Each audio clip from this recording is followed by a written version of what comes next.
Bonjour à tous. Ici Denise Rousseau, pour l'association Collectif Citoyen pour l'Anti. Aujourd'hui, nous abordons un sujet d'une gravité et d'une importance immense, le courage exceptionnel de Gisèle Pelicot et la réponse solidaire de toute la France. Ce samedi, des milliers de personnes se sont rassemblées dans tout le pays pour soutenir les victimes de violences sexuelles, inspirées par l'histoire poignante de Gisèle. À Paris, Marseille, Rennes, et au-delà, les voix se sont élevées pour dire « La honte doit changer de camp et on est toute Gisèle ». Ces manifestations, empreintes d'émotion et de détermination, ont réuni des communautés dans un cri commun pour la justice et la dignité. Aujourd'hui, nous témoignons ensemble de cette vague d'espoir et d'engagement pour un avenir plus juste.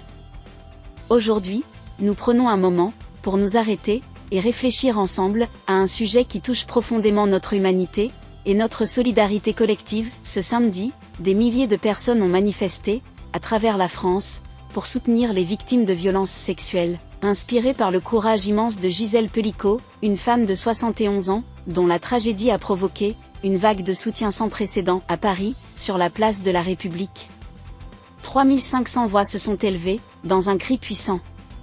On est toute Gisèle. Violeur on te voit, victime on te croit.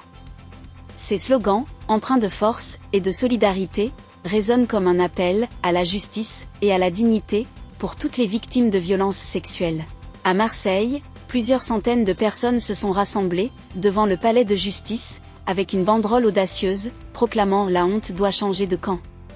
Ces rassemblements, riches en émotions, témoignent d'une prise de conscience collective, qui va bien au-delà des frontières de la ville. À Rennes, de 200 à 400 personnes ont exprimé leur soutien, avec des pancartes et des messages poignants, tels que « Protège ta fille, éduque ton fils » et « Gisèle on t'aime ». Les visages d'innombrables manifestants portaient les traits de la détermination et de la compassion. Une affiche, réalisée par la graphiste belge Aline Dessine, largement diffusée sur les réseaux sociaux, a symbolisé cette vague de solidarité. Gisèle Pelicot, dont l'histoire est marquée par une douleur indescriptible, a accepté que le procès public de son mari et des 50 hommes qui ont participé à son viol soit ouvert.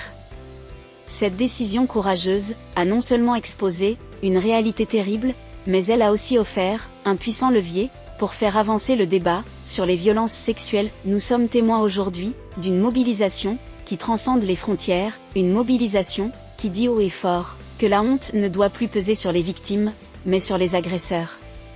Les manifestations de ce samedi étaient plus qu'un simple rassemblement, elles étaient une déclaration collective de notre volonté de changer les choses. Les voix des manifestants, les pancartes, les slogans, tous résonnent comme un appel à la justice, mais aussi à l'espoir.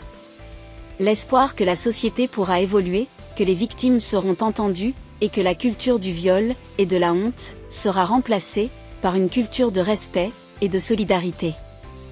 À l'Anti, comme partout en France, nous avons été profondément touchés par ce mouvement. L'association Collectif Citoyen pour l'Anti se joint à cet élan national et exprime son soutien indéfectible aux victimes de violences sexuelles. Nous appelons chacun d'entre vous à poursuivre ce combat, à soutenir les victimes, à éduquer les jeunes générations, et à faire en sorte que ces actes de violence soient enfin jugés, avec la rigueur et la compassion qu'ils méritent. Ensemble, nous pouvons et devons faire la différence. La honte doit changer de camp, et la justice doit prévaloir. Gisèle et toutes les victimes comme elle, ont besoin de notre soutien, et de notre action. Soyons les acteurs du changement, unissons-nous pour construire un avenir, où chacun pourra vivre, en sécurité, et dignité. Merci à toutes et à tous, pour votre engagement, et votre solidarité. Merci d'avoir écouté notre intervention. Si vous avez apprécié notre contenu, n'hésitez pas à nous donner un like et à soutenir l'association Collectif Citoyen pour l'Anti. Votre soutien est précieux et nous aide à continuer notre travail. À très bientôt pour de nouvelles discussions. Denise Rousseau.